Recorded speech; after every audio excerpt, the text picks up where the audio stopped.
पाकिस्तान में एक और तारीखी फैसला। सुप्रीम कोर्ट ने जो 5 रुकनी बेंच था उसने एक अहम फैसले की समाअत की और बिल आखिर बहुत जल्दी कहा जा सकता है कि बिना कोई वक्त ज़ाया किए ये फैसला सुना दिया गया।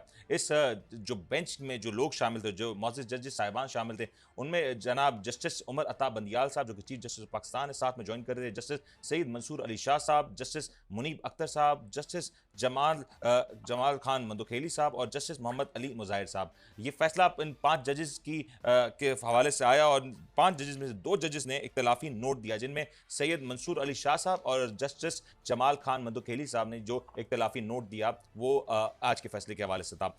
सबसे अहम बात यह रही कि जो फैसले का जो रेशो रहा वो 3:2 का था, यानी कि 3 जजेस ने जो फैसला दिया उसको वो किसी तौर पे कॉन्ट्रडिक्ट किया या उस फैसले से पूरी तरीके से इत्तेफाक ना करते हुए 2 जजेस ने अपने आप को इस फैसले से अलहदा कर दिया। इस जब केस की समाअत हुई तो आपको याद होगा कि 9 रुकनी बेंच था जो कि बाद में सिमट के 5 रुकनी बेंच पे महदूद हो गया। और आज की जो सुप्रीम कोर्ट में जो कार्रवाई हुई उसकी अगर कमेंट्री अगर आपको बताएं तो बड़ी इंटरेस्टिंग है। बहुत से मामला इस कमेंट्री से आपको समझ आ जाएंगे, वाज़ेह हो जाएंगे और फिर इसकी डिटेल जजमेंट की तरफ भी हम चलेंगे।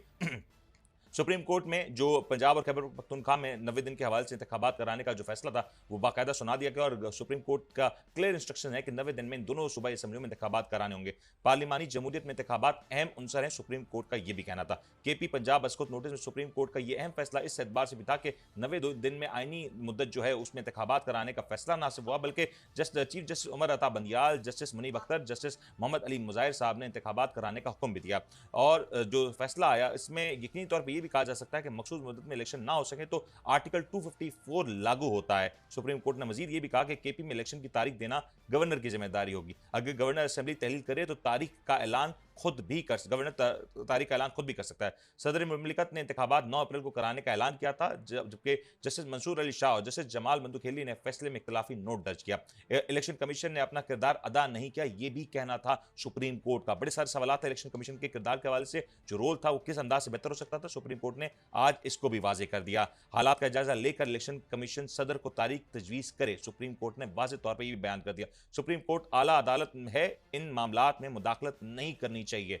और क्योंकि ये इख्तलाफी नोट था जो 2 मौजूद जजेस साहिबान की जानिब से दिया गया तो यकीन तौर पे जो आज की सूरत हाल थी काफ़ी हद तक वाज़ेह हो जाती है, लेकिन आज भी इस फैसले को कुछ हद तक मुतनाज़ बनाने की कोशिश की जा रही है। कोशिश की जा रही है कि इस जो फैसला आया है, जो आज ये फैसले की कॉपी आप मेरे हाथ में भी देख सकते हैं, इसको किसी तौर पर अपने फेवर में टर्न अराउंड किया जा सके, कम से कम सियासी बयानी के एतबार से इसके ऊपर कुछ ना कुछ हासिल किया जा सके। आज हमारे प्रोग्राम में इसी हवाले से गुफ्तगू करेंगे। हमारे साथ ज्वाइन करें जनाब बैरिस्टर जुनैद अहमद साहब, साथ में हमें ज्वाइन करेंगे जनाब सीनियर जर्नलिस्ट शुएब राजा साहब और साथ में हमें ज्वाइन करें जनाब रिजवान अली शाह साहब। जुनैद साहब, आपसे जरा इब्तिदा करते हैं आज के फैसले की। पहले तो आज जो केस आया उसके ऊपर मैं बात करूंगा, लेकिन आज एक अहम मामले के ऊपर अभी बात हो रही है कि अगर कोई केस हाई कोर्ट में पेंडिंग हो तो सुप्रीम कोर्ट में क्या उस केस की सुनवाई हो सकती है या नहीं, क्योंकि आज भी इस बात को लेकर बहस जारी है। देखें, जहाँ तक, thank you very much Munir साहब for inviting me on the show. सबसे पहले चीज़ ये समझ लें, और ये इवन जजेस ने अपने डिसेंटिंग नोट में भी ये चीज़ अप्रिशिएट की है कि as far as suo motu jurisdiction is concern, उससे ये फर्क नहीं पड़ता कि कोई lower court including high court में अगर कोई चीज़ पेंडिंग है तो वो सो मोटो ज्यूरिसडिक्शन को चैलेंज, उसके दरमियान में इम्पेडिमेंट होगा, ऐसी कोई चीज़ नहीं है। लेकिन जो 2 ऑनरेबल जजेस ने अपना डिसेंटिंग नोट भी दिया, वो इस ग्राउंड पे दिया कि इस केस में सो मोटो नहीं बनता था, और उनकी रीजनिंग इस पे थी क्योंकि there was a civil matter already pending जो एक ट्रांसफर से रिलेटेड था डोगर साहब का, उसमें ये सो मोटो लिया गया है। ये रीजनिंग थी कि क्योंकि उससे ये सो मोटो लिया गया है तो ये इस तरह सो मोटो बनता नहीं है। एक सर्विस मैटर को लेके आपने एक इलेक्शन की डेट वाला जो मामला है वो उठाया गया, तो ये प्रोसीजरल एक एस्पेक्ट पे उन्होंने क्वेश्चन किया डिसेंटिंग जजेस ने। लेकिन जहां तक सो मोटो पावर्स की बात है उससे कोई फर्क नहीं पड़ता अगर कोई मैटर नीचे भी पेंडिंग है, एज लॉन्ग एज वो 184(3) के एम्बिट में आता है, पब्लिक इंपॉर्टेंस में आता है। 3 जजेस को लगा और इवन सम रिमेनिंग जजेस थिंक कि ये मैटर ऑफ पब्लिक इंपॉर्टेंस है, इसमें कॉन्स्टिट्यूशनल पॉइंट इन्वॉल्व है, पूरा मुल्क इसकी वजह से एक किस्म के टर्मोइल की सूरत हाल में है, तो हेंस सो मोटो बनता है। लेकिन बाकी जजेस जिन्होंने डिसेंट किया उन्होंने कहा क्योंकि मैटर पेंडिंग था और एक सर्विस मैटर ऑलरेडी चल रहा था उसमें सो मोटो लिया गया, तो इन दोनों चीजों को सामने रख के हेंस इसमें कोई सो मोटो की गुंजाइश। अच्छा, माजी में बहुत से ऐसे फैसले आए हैं, if I am not wrong, जहां पे सुप्रीम कोर्ट ने उन केसेस को सुना भी, फैसला साजी भी की, अलबत्ता वो केसेस हाई कोर्ट में उससे पहले सुने जा रहे थे, उनके ऊपर समाअत जारी थी।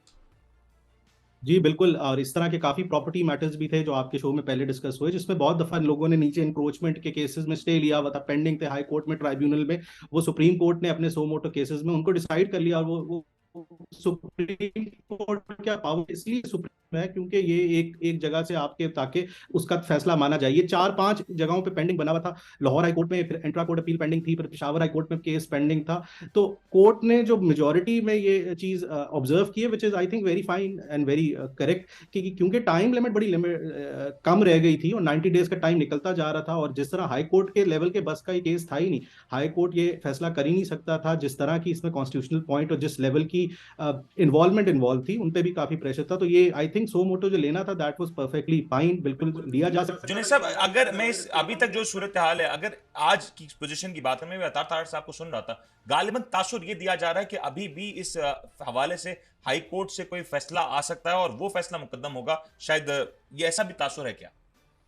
सर अगर आप डिसेंडिंग जजमेंट पढ़ें जिस पे ये रिलाई भी करें, डिसेंडिंग जजमेंट में एक लिखा हुआ है कि वो कहते हैं कि हाई कोर्ट में केसेस पेंडिंग है, लेकिन वो हाई कोर्ट को पाबंद कर देते हैं कि आप 3 दिन में उस पर फैसला दे दें। अब इस फैसले के बाद हाई कोर्ट ऑब्वियसली उन केसेस को डिस्पोज ऑफ कर देगा under the observation given by the supreme court. High court के पास कोई पावर रह नहीं जाती, उनको तो यही ऑर्डर फॉलो करना पड़ेगा। एक कंफ्यूजन जो क्रिएट की जा रही है, जो आई थिंक इनफैक्ट जजेस की तरफ से जान के दी गई, या आई डोंट नो व्हाई, वो ये कि पहले बेंच था 9 मेंबर के बाद ये 5 मेंबर बेंच बन गया। उस टाइम पे 3 एडिशनल नोट्स दिए गए और उसमें एक ऑर्डर पास किया गया कि नया कॉन्स्टिट्यूशन किया जाए बेंच का।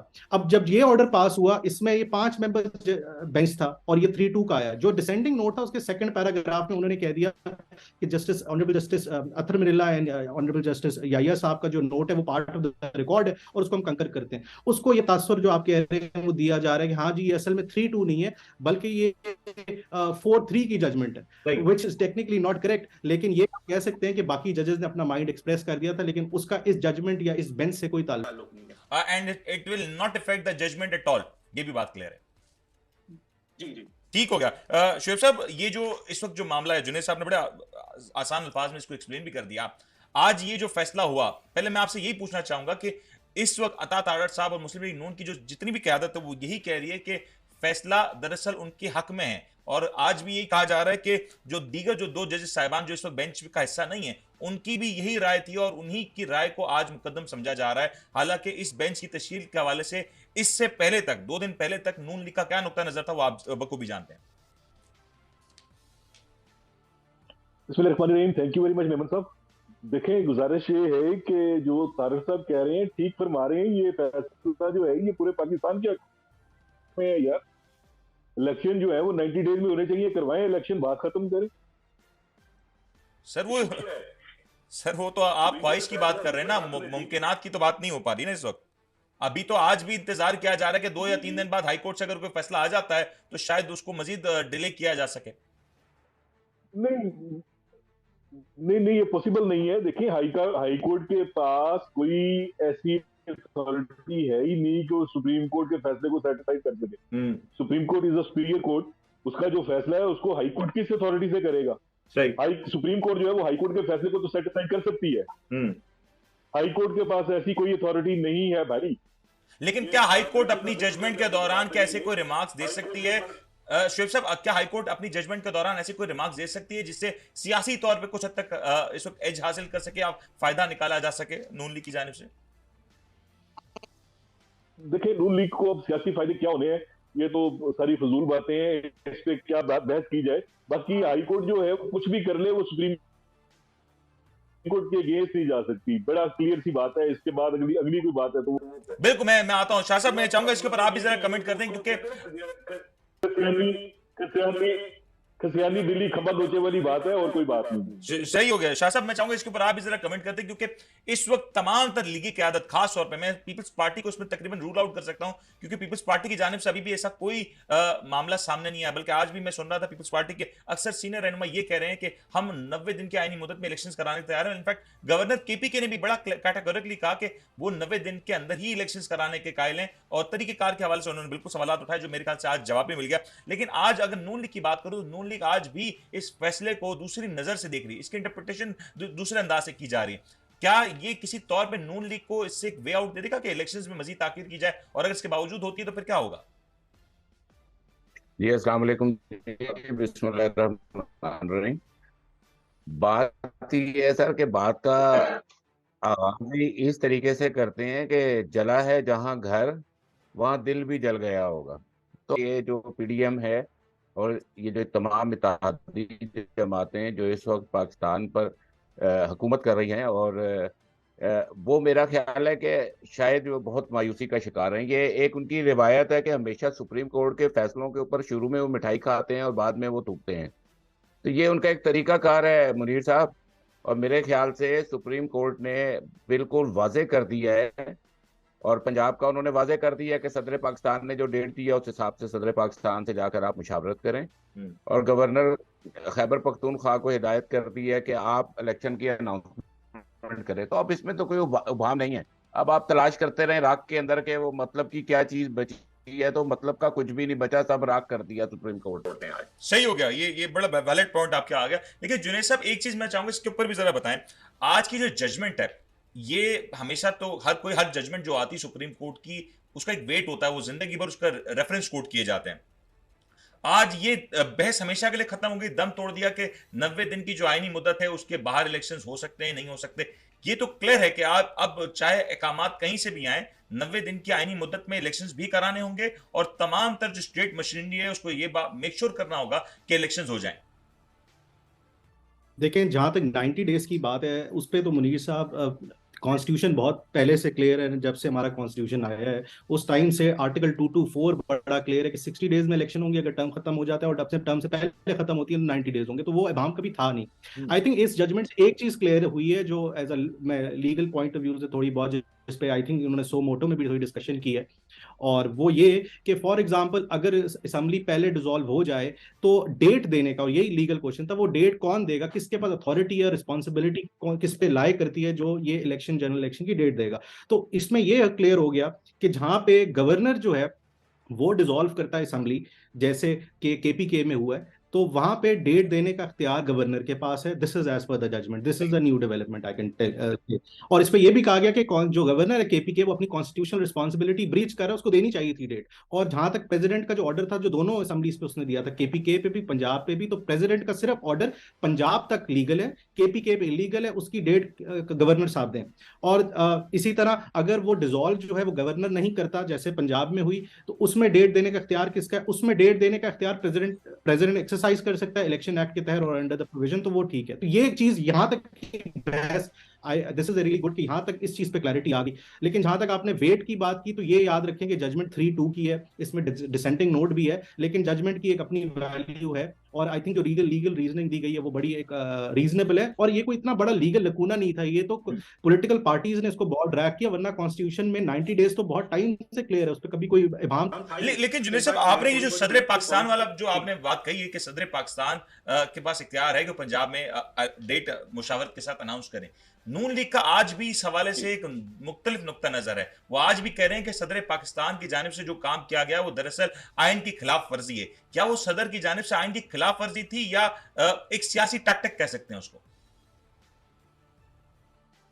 देखिए, जो प्रेसिडेंट ने अपनी पावर एक्सरसाइज की वो तो इलेक्शन एक्ट के तहत की, तो वो प्रेसिडेंट के पास पावर मौजूद है। उनका जो एक इबाम है जो उनके लॉयर्स ने लिया कोर्ट में, और जो हमने उसको ऑब्जर्व किया, वो ये कि वो कहते हैं कि जो कंसल्टेशन का मरहला था इलेक्शन कमीशन ऑफ पाकिस्तान से, वो प्रेसिडेंट ने सही एक्सरसाइज नहीं किया। क्योंकि वो सही एक्सरसाइज नहीं किया तो वो प्रेसिडेंट ने जो अपनी पावर है गलत एक्सरसाइज की है। ये उनका एक लीगल नुक्ता था, लेकिन इस लीगल नुक्ते की भी कोई वैल्यू रह नहीं जाती अगर कोई कंसल्टेशन करना नहीं चाह रहा और उसमें इंपेडिमेंट क्रिएट किए जा रहे हैं। तो कोर्ट ने कहा कि जो प्रेसिडेंट ने अपनी पावर पंजाब पे एक्सरसाइज की है बिल्कुल सही की है, और वो बिल्कुल रीजनेबल है, वरना इलेक्शन एक्ट आप खत्म कर दें, उसकी वो प्रोविजन को खत्म कर दें, वो अपनी जगह मौजूद है। और केपीके में जो डेट दी है वो गलत दी, वो प्रेसिडेंट नहीं दे सकता, वो गवर्नर दे, क्योंकि गवर्नर ने डिसॉल्व किया तो गवर्नर दे। और आज के फैसले की रोशनी में गवर्नर पाबंद है कि with in very early time frame इस डेट का अनाउंसमेंट करना है गवर्नर को। इसमें एक मुनीर साहब मैं चीज ऐड करूं, इस ऑर्डर में भी ऑब्जर्व किया गया है कि 90 डेज का जो टाइम पीरियड है उस पे कोर्ट ने फ्लेक्सिबिलिटी भी दिखाई है। कोर्ट ने, अगर आप आखिर में जाएं तो कोर्ट ने कहा है कि ये अगर आप अलाउ करें, मैं एग्जैक्ट जजमेंट पढ़ देता हूं, लिखा हुआ है कि it may not be possible to meet 90 days deadline stipulated by the constitution. तो उन्होंने फ्लेक्सिबिलिटी इसमें की, और एक वर्ड यूज किया गया इस शॉर्ट ऑर्डर में 9 पेज पे, जिसमें लिखा कि बेयरेस्ट मिनिमम, अब उसको एक्सप्लेन नहीं किया तो थोड़ी बहुत फ्लेक्सिबिलिटी तो सुप्रीम कोर्ट ने भी दे दी है, तो 90 से 100 हो जाएगा, 110 हो जाएगा, लेकिन but not much more than that ना, 2-5 दिन से ज्यादा का इसमें फर्क तो नहीं सकता। जो आपका पॉइंट आगे मेरे पास ब्रेक पे जाने का कहा जा रहा है, मैं जब ब्रेक से लौटूंगा तो ये सवाल भी हमने करना है कि आज के फैसले की रोशनी में अब इलेक्शन कमीशन के ऊपर क्या प्रेशर होगा, इलेक्शन कमीशन किस हद तक पाबंद है, और अगर इलेक्शन कमीशन के पास अब क्या कोई रास्ता रह जाता है कि वो इंतखाबी अमल से दूर जा सके। ब्रेक लेते हैं, ब्रेक बता जरूर।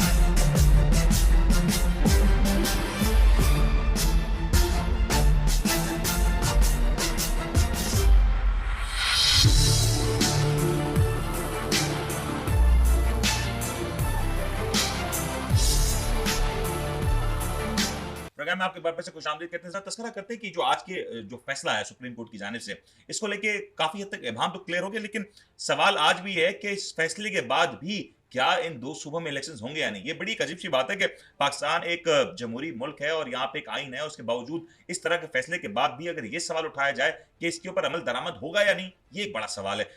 इलेक्शन कमीशन का क्या किरदार, अब इलेक्शन कमीशन का ऑप्शंस क्या रह जाते हैं। शाहजी मुझे ये बता दें कि इलेक्शन कमीशन आज के फैसले की रोशनी में किस हद तक पाबंद है और किस हद तक बाइख्तियार है इस इलेक्शंस को करवाने में या रोकने में। मेरे ख्याल से तो वो 100% पाबंद है, और मेरे हिसाब से वो 100% बेख्तियार है, क्योंकि वो अपनी मर्जी से कोई फैसला नहीं देना चाह रहे। उनको साफ नजर आ रहा है कि वो जानिबदारी से हर काम करना चाह रहे हैं, और इसका नुकसान पाकिस्तान को हो रहा है, पाकिस्तान के सियासी इस्तेकाम को हो रहा है। और जो जमहूरियत का पिछले हम 70 सालों से सुनते आ रहे हैं, जमहूरियत जमहूरियत, तो जाहिर बात है जमहूरियत भी खतरे में उनके इन इक़दाम की वजह से। और ये जो भी डिजिटल मर्दमशुमारी है आज, जिसका बाकायदा आगाज भी हो गया, इस तरह का कोई वजह बन सकती है कि इलेक्शन को मजीद ताखीर की जाए। सर 1000 बहाने बन सकते हैं, सिक्योरिटी का बहाना बना सकते हैं आप अभी एक और रोना रोएंगे माशियत का कि जी माशी हालात बहुत खराब हैं, हम इलेक्शन के लिए फंड नहीं दे सकते।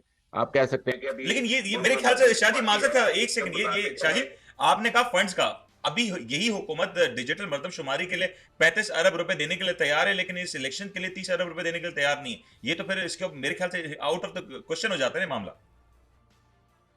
सर आप कुछ भी तवक्को कर सकते हैं। इलेक्शंस अगर इस हुकूमत के बस में हो ना, मैं तो इसको हुकूमत मानता ही नहीं हूँ इस हिसाब से कि इसने अवाम के लिए कुछ किया नहीं, मुल्क के लिए कुछ किया नहीं। अगर इस हुकूमत के बस में हो तो जिस तरह इन्होंने अपने केसेस माफ करवाए हैं, जिस तरह इन्होंने पाकिस्तान के अंदर अपनी लूट मार को एक सर्टिफिकेट से क्लियर करवा लिया है, उस तरह अगर इनके बस में हो तो ये अपने आप को एक ऐसी आईनी तरमीम करके हयात जो है ना पाकिस्तान के लिए रूल हासिल कर लें, पाकिस्तान पे इक़्तिदार के लिए ये सर्टिफिकेट हासिल कर लें। शुएब साहब ये मैं आपका पॉइंट आगे शाहजी शुएब साहब, लेकिन आज का जो फैसला है, इलेक्शन कमीशन के पास अब वक्त महदूद रह गया है, 2-4 दिन एक्सटेंड भी किया जा सकता है जो सुप्रीम कोर्ट का फैसला है उसकी रोशनी में। लेकिन क्या अब आपको लगता है ऐसी कोई पॉसिबिलिटी आईनी या गैर आईनी तौर पे, मैं फिर दोहरा दूं, आईनी या गैर आईनी तौर पे ऐसी कोई पॉसिबिलिटी रहती है कि इन 2 सूबों में इलेक्शंस ना हो? देखिए मेमन साहब, गुजारिश ये है कि अभी जुनेद साहब जो बात कर रहे थे, मैं उनसे पूछना चाह रहा था मगर वो मुझे मौका नहीं मिला। गुजारिश ये है कि सुप्रीम कोर्ट का काम कॉन्स्टिट्यूशन की इंटरप्रिटेशन है, कॉन्स्टिट्यूशन को चेंज करने का इख्तियार नहीं है उनके पास हुई। You got my point? जी। तो कॉन्स्टिट्यूशन में अगर 90 डेज है तो ये 90 डेज ही रहेंगे, ये 100 या 110 डेज मेरे हिसाब से तो नहीं हो सकते। ये बेरिश मिनिमम वाली जो आप बात कर रहे हैं ना, जो अपनी जजमेंट में उठाएंगे, अगर ये इलेक्शन को डिले करते हैं तो ये जाहिर ही नहीं होगा। जी मैं जजमेंट के हवाले से ही बात कर रहा हूं कि जजमेंट में भी उन्होंने 90 डेज को ही, उनका एम्फेसिस जो है वो 90 डेज पे ही है। अगर आप जो जजमेंट मैंने पढ़ी है उसमें उनका जो टोटल एम्फेसिस है वो 90 डेज पे ही है। तो 90 डेज मीन 90 डेज। और एक बात मैं करेक्ट करना चाहूंगा कि पंजाब की असेंबली भी तोड़ने वाला गवर्नर ही था, सीएम की एडवाइस पे गवर्नर ने तोड़ी थी। नहीं सर, वो सीएम के एडवाइस में गवर्नर ने एक्ट नहीं किया तो 48 आवर्स बाद वो खुद असेंबली डिसॉल्व हो गई थी ना। नहीं, मेरे ख्याल में किया था उसने। नहीं नहीं सर, वो नहीं था। लेकिन जुनेद साहब, ये जो लीगल मैटर है, ये बात 2-5 दिन की है, लेकिन फिर ये कहा जा सकता है कि जो बेरिश मिनिमम का लफ्ज इस्तेमाल किया है आइन, मेरे ख्याल से इस हवाले से भी कुछ सवालात तो है ना कि शायद इसकी गुंजाइश नहीं बनती थी। देखें, इसकी गुंजाइश तो वैसे तो नहीं बनती थी, लेकिन हमारे यहाँ पे जो कॉन्स्टिट्यूशन की प्रोविजन है उसके अंदर ये थोड़ा सा है कि जिसकी डिले की वजह से लोग यूज कर रहे थे कि वॉर टाइम और इसकी वजह से थोड़ा सा डिले किया जा सकता है, वो प्रोविजन भी अपनी जगह मौजूद है। तो वो उसको यहाँ पे कोर्ट ने एंटरटेन नहीं किया, तो ऐसा सही है, 90 डेज है, 90 डेज। लेकिन ऐसा बिल्कुल नहीं है कि कॉन्स्टिट्यूशन में 90 डे का बिल्कुल मतलब है कि 90 से एक दिन ऊपर नहीं हो सकता किसी भी सूरत में, ऐसे ही मौजूद है प्रोविजन। और कोर्ट ने उसको माना नहीं, कोर्ट ने कहा कि ऐसे कोई हालात नहीं है। लेकिन क्योंकि ये इस तरह का टर्मिनल बन गया है, दो जगहों पे पहली दफा हुआ है पाकिस्तान में, तो हैंस कोर्ट ने उस प्रोविजन का एग्जैक्ट जिक्र तो नहीं किया। लेकिन अगर अगर जुनेद साहब, अगर मैं ये जो जजमेंट पढ़ूं, उस पे भी लिखा हुआ है being a date not later than 90 days from the date of dissolution, तो फिर ये बड़े हद तक वाज़ेह है मेरे ख्याल से। तो हाँ, वाजे है, लेकिन कोर्ट ने डेलिबरेटली इंटेंशनली ये वर्ड भी यूज कर दिया ना कि बेरिस मिनिमम का, तो ये एक इशू बनेगा, इसको या तो करना नहीं चाहिए था, इसको कर दिया और एक शॉर्ट किया, तो डिटेल ऑर्डर में ना करते। ये लॉयर आपको बता रहा हूँ। जी जुनेद साहब, मेरा एक छोटा सा सवाल है आपसे। देखिए, बात सुने, मतलब कोर्ट ने ये एक वर्ड यूज करने से क्या कॉन्स्टिट्यूशन चेंज हो सकता है? नहीं, कॉन्स्टिट्यूशन तो चेंज नहीं हो सकता, ना कोर्ट के पास पावर है कॉन्स्टिट्यूशन चेंज करने की। एग्जैक्टली, तो बात तो खत्म होगी ना फिर। ये पॉइंट आगे, लेकिन शिव साहब एक और बड़ी इंटरेस्टिंग लाइन है, मैं पढ़ के सुना देता हूं, मैं चाहूंगा इसके ऊपर आप भी। मैं एक मिनट जी जी जी शाह साहब, आप कमेंट कर दें। चाहता हूँ कि जुनैद साहब, बाहैसियत बैरिस्टर आप माशाल्लाह बड़े तजर्बाकार हैं, आप मुझे ये बताएं कि आपको क्या ये एक ठोस और मुबहम फैसला लगता है, या इस फैसले के अंदर भी कुछ आपको लचक लगती है सुप्रीम कोर्ट के? देखिए, इस फैसले में अब तो ये ऑर्डर, शॉर्ट ऑर्डर आ गया, तो कुछ हम कमेंट कर सकते हैं। डिटेल ऑर्डर इन्होंने दिया, इस शॉर्ट ऑर्डर में एक इशू ये आया जो बाकी जजेस ने भी ऑब्जर्व किया, और ये मेरी भी राय है, बाकियों लोगों की भी होगी, जो सो मोटो इन्होंने लिया इनको अलग से लेना चाहिए था, डोगर साहब के केस में नहीं लेना चाहिए था। वो सर्विस मैटर था, उसकी अपील आ रही थी नीचे ट्राइब्यूनल से, उसमें दो जजेस ने चीफ जस्टिस साहब को लिखा। तो this is the one issue which may create थोड़ा सा पॉलिटिकल टर्मोलॉजी। ये पॉइंट बड़ा इंपॉर्टेंट है, लेकिन मैं एक और चीज पे साथ में ऐड करना चाहूंगा। शेख साहब, मैं चाहूंगा जरा इसके ऊपर आप भी कमेंट करें कि अगर आप पॉइंट नंबर 11 का लास्ट पैरा अगर पढ़ें, तो उसमें लिखा हुआ था election commission must proactively available to the president और the governor and be prepared such consultation as required for a date for the holding of general elections. यानी कि अब ज्यादातर जिम्मेदारी इलेक्शन कमीशन के ऊपर है। आज अगर इलेक्शन कमीशन इस तरीके से एक्ट करे कि अगर वो कंसल्टेशन के प्रोसेस में नहीं जाता या इंतखाबी अमल नहीं होता, तो सारे का सारा जो इस वक्त जो ओनस नजर आता है इलेक्शन कमीशन के ऊपर नजर आता है। सो इस वक्त की जो पोजीशन है, इलेक्शन कमीशन के पास कोई ऑप्शन नहीं रहता अपने दायरे इख्तियार के अंदर रहते हुए इलेक्शन को करवाने के अलावा। जी बिल्कुल ठीक कह रहे हैं आप, यही सिचुएशन बन रही है।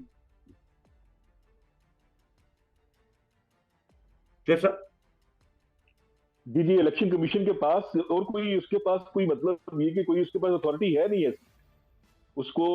मतलब ये कि अब कोर्ट का ऑर्डर भी क्लियर है, और अगेन प्रेसिडेंट साहब ने जब उसको 2 मतलब उसको लेटर लिखा, फिर उसको इनवाइट किया, वो नहीं गया, तो कंसल्टेशन के लिए बुला रहे थे ना उन्होंने, और उससे क्या लेना था उन्होंने। ठीक हो गया, लेकिन फिर मेरा सवाल ये होगा कि अब जो ये 90 दिन की आईनी मुद्दत में बहुत कम वक्त रह गया है, गालिबन रमजान की वजह से शायद ये बेरिश मिनिमम का लफ्ज भी इस्तेमाल किया है, जो कि तासुर यही मिल रहा है कि रमजान है, और शायद सुप्रीम कोर्ट भी चाहता है कि रमजान के अलावा इलेक्शंस हो जाएं या ईद के फौरी बाद ये इलेक्शंस हो जाएं। अब अगर ये इलेक्शन इसी दौरान होने हैं और हमारे पास जो नेशनल असेंबली है, फेडरल है, सिंध है या बलूचिस्तान की जो सूबाई असेंबली है, वो तहलील नहीं होती और इन दो असेंबलियों में इलेक्शन हो जाते हैं, आपको लगता है कि सियासी कायदीन की जानिब से एक बड़ा प्रेशर पड़ेगा? हालिया मरीम नवाज साहिबा ने एक बड़ी तकरीर की जिसको लेकर आज भी बड़े सारे मामला हैं। इनफैक्ट जो मेरे पास इत्तलात हैं कि साबिक एडवोकेट साबिक अटॉर्नी जनरल ने इस हवाले से एक पिटिशन भी दायर कर दी है कि वो जो कलमात अदा किए गए हैं मौजूद जजेस साहिबान के हवाले से, अदलिया के हवाले से, उसके ऊपर भी नोटिस लिया जाए, तो ये तो प्रेशर और मजीद बढ़ेगा। जी बिल्कुल ऐसा ही है। ये मतलब ये इल्जाम तो ये खान साहब पे लगाते हैं कि खान साहब लाडले हैं, मगर कमाल है कि मतलब ये कि मरियम जो है वो कोर्ट में गलत बयानी भी करे, वो झूठे अपना डॉक्यूमेंट्स भी जमा कराए, सब कुछ जमा कराए, और इन द एंड वो जुडिशरी के बारे में इस किस्म के अल्फाज भी करे, मगर इसको कोई नहीं छेड़ता। शेख साहब, ये जो लैंग्वेज जो मरीम नवाज साहिबा इस्तेमाल कर रही है वो मरीम नवाज साहिबा की है या आपकी दानिश में एस्टैब्लिशमेंट का इसमें कहीं ना कहीं किरदार है? एस्टैब्लिशमेंट इसमें इन्वॉल्व तो है, इसमें कोई शुबा नहीं है, क्योंकि उनकी इजाजत के बगैर तो शायद आज करते होंगे। तो मतलब ये कि पूछ के किया होगा, बगैर पूछे तो नहीं कर सकती, मेरा नहीं ख्याल। अच्छा शाह साहब, आपका क्या कहना होगा इस हवाले से, क्योंकि इस तरह का बयान जब भी कोई सियासी कायदीन जब की तरफ से जब भी आया है उसको इस बात का बखूबी अंदाजा होता है कि इसके असरात हो सकते हैं, और अब जो इतलात आ रही है कि इस हवाले से गालिबन सिंध में और पंजाब में दरख्वास्त दायर भी की जा रही है या दायर कर दी गई है, तो मरियम नवाज साहिबा ने ये खुद से इस तरह के कलमात अदा किए, बयान दिया, या कहीं ना कहीं से ये कहा गया है कि इस तरह की गुफ्तगू की जाए और प्रेशर बिल्डअप किया जाए? देखें, अगर इस बात को दूसरे तरीके से ले लिया जाए कि अगर इसके ऊपर स्टैब्लिशमेंट का रिएक्शन नहीं आता तो साफ पता लगता है कि किसके कहने पे उन्होंने कहा है। क्योंकि देखें, जब आप एक ट्वीट करने के ऊपर एक 70 साल 80 साल के सीनियर सियासतदान को उठा सकते हैं, तो फिर आप तकरीर करने के ऊपर क्यों नहीं पूछते? बात तो ये है, क्वेश्चन तो वैलिड है ये। जब आप अगर कोई कार्रवाई नहीं कर रहे तो इसका मतलब है कि आपकी रजामंदी है, या फिर आप जो है इस बात को नजरअंदाज कर रहे हैं। देखिए, इसका एक और भी तो हो सकता है शाहजी, अगर आज इसके ऊपर कोई कार्रवाई नहीं होती तो इसका मतलब ये भी तो निकाला जा सकता है कि एक इदारा मुकद्दम है और बाकी इसके अलावा जो दीगर इदारे शायद उनको अपने तकद्दुस के हवाले से इतनी कोई फिक्र नहीं है, या शायद उसकी तकद्दुस की कोई फिक्र कर नहीं रहा। सर, उन्हें अपने तकद्दुस की फिक्र खुद कर लेनी चाहिए, ठीक है? उनके तकद्दुस को तो हम बहाल करते करते बेकदरे हो गए जनाब। चलें, ये आपका पॉइंट है, मैं मजीद इसके ऊपर क्या कह सकता हूं, लेकिन इसके ऊपर बात करने के लिए मुझे एक और सवाल है जो ब्रेक पे जाने से पहले छोड़ा जा रहा हूं। मरियम नवाज साहिबा ने अपनी गुज़िश्ता बयानात में जो तकारीर है उसमें यह भी कहा कि लेवल प्लेइंग फील्ड होनी चाहिए। उन्होंने ये भी कहा कि नवाज शरीफ की बहाली और इमरान खान को कैद में डाला जाए और फिर ही लेवल प्लेइंग फील्ड होगी। क्या इस वक्त जो आईनी मामला चल रहे हैं, जो खान साहब मुख्तलिफ अदालतों में इस वक्त पेशी दे रहे हैं, उसके बाद क्या ऐसी कोई सूरत हाल निकलती हुई नजर आ रही कि किसी भी एक मुकदमे में खान साहब को डिस्क्वालीफाई किया जा सके या खान साहब को मुकम्मल तौर पर कोई सजा सुनाई जाती हुई दिखाई दे? इसके बाद बात करेंगे, ब्रेक लेते हैं, ब्रेक का ताज़ा करो।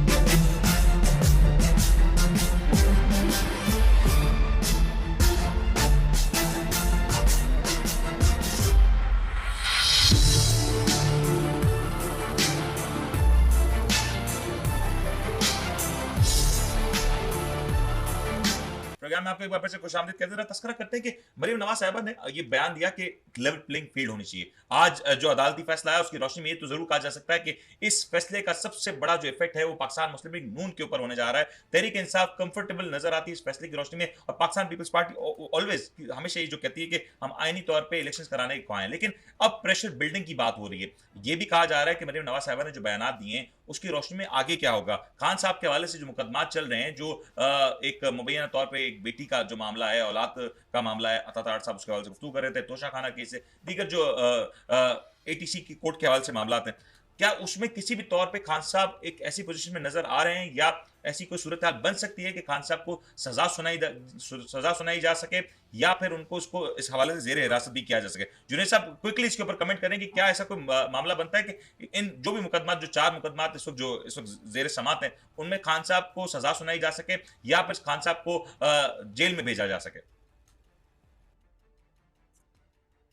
देखिए, इसमें जो जो मैं तो अब I am not the council, लेकिन जो इन्फॉर्मेशन हमारे पास न्यूज से आई है केसेस की मेरिट्स पे तो मैं कमेंट नहीं करता, लेकिन इन चारों केसेस में आई थिंक वो 3 या गालिबन चारों केसेस में, एक में कल शायद नॉन बेलेबल वारंट थे, बाकी में बेल पे है, तो सारे वो केसेस है जिसमें सजा बिल्कुल हो सकती है, पॉसिबिलिटी भी है और सजा के बाद अपील भी की जा सकती है।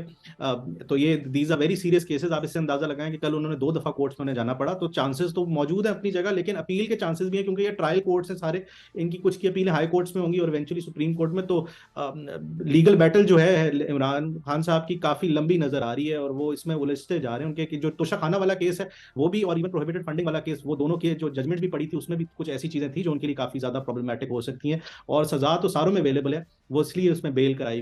और जुनैद साहब, ये जो तमाम तर मुकदमात है, ये मतलब निचली अदालतों में, इसमें कहीं ना कहीं खान साहब का फिर भी ऑप्शन होगा ना कि वो हाई कोर्ट में जा सके, सुप्रीम कोर्ट में जा सके, बरक्स इसके, क्योंकि मियां नवाज शरीफ साहब का जो फैसला है वो सुप्रीम कोर्ट की जानिब से आया, उसके बाद कोई और ऑप्शन रह नहीं गया था उनके पास। तो खान साहब के पास तो अगर कोई फैसला एडवर्स जजमेंट आ भी जाती है तो उसके ऊपर कोई ना कोई फैसला करने का वक्त होगा या स्टे ऑर्डर का एक कोई राइट होगा।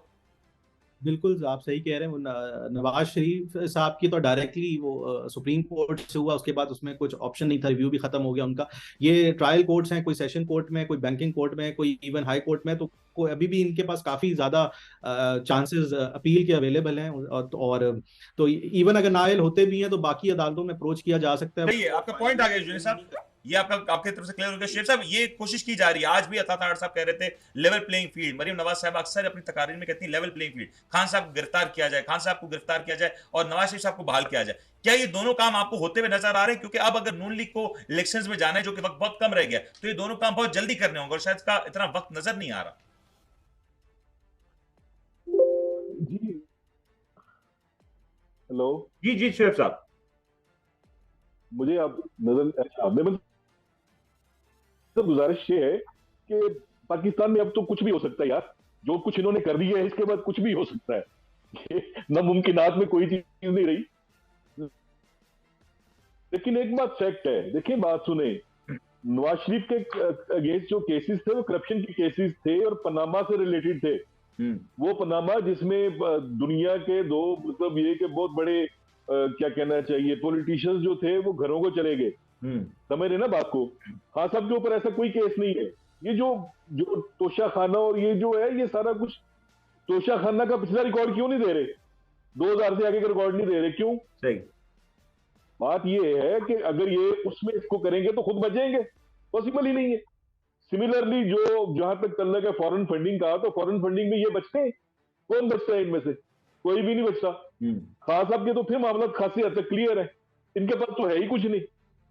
खान साहब तो फिर, लेकिन शेख साहब, क्या आज की जो डेवलपमेंट है उसकी, आज की जो डेवलपमेंट है शेख साहब, उसकी रोशनी में आपको लगता है कि कहीं ना कहीं अब नून लीग की अगली सबसे बड़ी कोशिश होगी कि अगर मियां साहब को बहाल नहीं किया जा सकता तो कम से कम खान साहब के हवाले से कोई इस तरह का फैसला लेने की कोशिश की जाए? नहीं सर, फैसला देखिए बात बड़ी सीधी सी है, बड़ी क्लियर कट की बात है। जो भी अगर कोई बायस जज हो तो मैं कुछ कह नहीं सकता, अगर कोई बायस जज हो तो मैं कुछ कह नहीं सकता, अदरवाइज इस पे कोई फैसला इस तरह से बन नहीं सकता। समझ रहे ना मेरी बात को? सर आपका क्लियर है सर, ठीक है बात ये कि खान साहब के खिलाफ ये अगर ये कुछ भी लेंगे तो वहां उसको मुस्तरद कर देगी भाई। नहीं, अगर मेरे ख्याल से अगर इसमें कोई फैसला आ भी जाता है, अगर तोशा खाना की बात की जाए, फॉरेन फंडिंग की, तो फिर मेरे ख्याल से मामला फिर यहां तक महदूद नहीं होगा, फिर पाकिस्तान के पूरे सियासी स्ट्रक्चर को एक यकीन तौर बड़े सवाल निशान से गुजरना पड़ेगा। शाह साहब, फाइनल कमेंट प्लीज, कि क्या आपको नजर आ रहा है कि सियासी हिकमत अमली क्या होने जा रही है? इलेक्शन हो रहे हैं, इलेक्शन से पहले बहुत कुछ हो सकता है, क्या होने जा रहा है? देखें तो जो आप अभी बात कर रहे थे मरियम सफदर के हवाले से, मैं आपको ये बताता हूँ। देखें बात ये है कि मरियम सफदर का गिला खाली इस सिस्टम से नहीं हो रहा, अपने चचा से भी हो रहा है। उनका ये ख्याल है कि उनके चचा अपनी फैमिली के लिए, अपने लिए बेनिफिट ले चुके हैं और वो अपने बड़े भाई के लिए कोई बेनिफिट लेने में नाकाम रहे हैं। तो अब ये शिकवा वो अपने चचा से कर रही हैं कि ये प्लेइंग लेवल फील्ड अब आपने सेट करवा के देनी है। अब चचा बेचारे नातमा कहाँ कहाँ भागे, कभी वो एक तरफ भागे पिंडी में, कभी वो कराची भागे, वो करें क्या क्या। तो ये बेसिकली खानदान की आपस की एक जो है ना वो चल रही है, पावर स्ट्रगल चल रही है कि मुझे भी अब आप, मेरे पापा को भी अब आप बेगुनाही का सर्टिफिकेट लेकर दें, जिस तरह आपने अपने खानदान के लिए दी है। ठीक हो गया शाह साहब, आपका पॉइंट आ गया। प्रोग्राम में वक्त महदूद है, कोशिश तो थी कि हम इसको मजीद गुफ्तगू को आगे बढ़ा सकते, लेकिन क्योंकि वक्त इजाजत नहीं थे। लेकिन आज की ये जो सुप्रीम कोर्ट की जजमेंट है, इसने काफी सारे सवालात के ऊपर से पर्दा उठा दिया। आज काफी सारे सवालात के जवाब आ गए और अब ये कहा जा सकता है कि रमजान अगेन पिछले साल की तरह एक पावर पैक्ड रमजान हो सकता है, सियासी एतबार से काफी ज्यादा कशीदा हो सकता है। इसमें बहुत सी डेवलपमेंट्स हैं जो होती हुई नजर आ रही हैं और अगर ये इंतखाबी अमल रमजान में हो गया तो शायद यकीन तौर पर इसके इम्कानात हैं, इसको खारिज इम्कान नहीं किया जा सकता। लेकिन अगर ये रमजान में नहीं होता तो रमजान के फौरी बाद ये इंतखाबात अनाउंस हो चुके होंगे और जो तमाम तर सियासी कैंपेन, जो तमाम तर सियासी सरगर्मियों का जो मरकज होगा वो रमजान का महीना होगा। और पहले तक ये कहा जा सकता था कि शायद रमजान पाकिस्तान में सियासी अमल नहीं हो पाता, लेकिन पिछले साल तमाम तर सूरत हाल पूरी तौर पर वाज़ेह हुई कि पाकिस्तान में अगर सियासी शऊर पैदा कर दिया जाए तो कोई भी महीना और कोई भी मौसम हो, तमाम तर सियासी कारकुन और अवाम इसमें एंगेज होते हुए नजर आते हैं। उम्मीद करते हैं इसके ऊपर जो भी डेवलपमेंट हो पाकिस्तान के हक में बेहतर हो। आज के लिए अपने मेजबान उनको इजाजत दें, अपना ख्याल रखिएगा। अल्लाह हाफ़िज़।